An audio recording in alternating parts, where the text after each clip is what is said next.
So I've got the challenge of getting the blind bearing out of my Bafang motor, and I spent a fair bit of this morning trying to create some hooks that would get into the bearing and then pull it out. It's what's called like an inner bearing pull, and I didn't have any luck.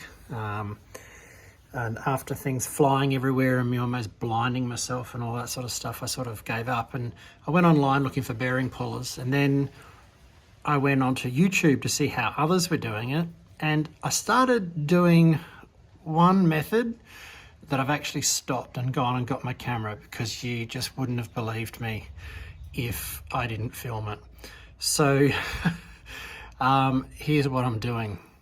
Basically, I'm using bread and some water, and then I'm dipping it and mushing it up to a consistency to throw down there into the inside of the actual bearing. Now this drill bit, which is going to be probably sacrificial, is the good diameter.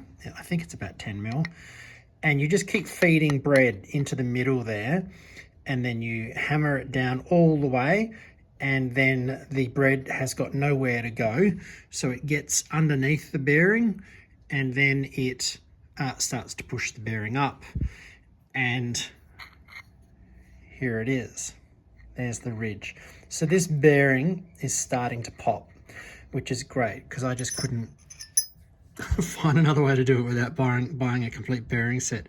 So I'm going to continue doing that, and we'll see how we progress. As I say, if I hadn't filmed this, you probably wouldn't have believed me. So probably, I don't know, 5 iterations of feeding bread in. And you can see there the ridge.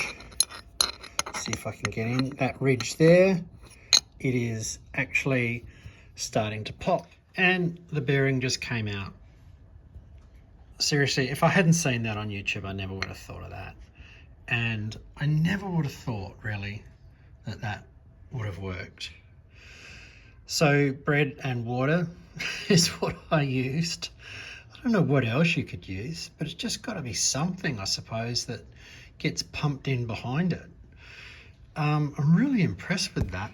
What I would say, though, what I learnt was, when you hear it hitting the metal, keep tapping, even though you feel like you're tapping metal against metal, because I think that's where the difference was. This is really incredible, how to get a bearing out using bread and water.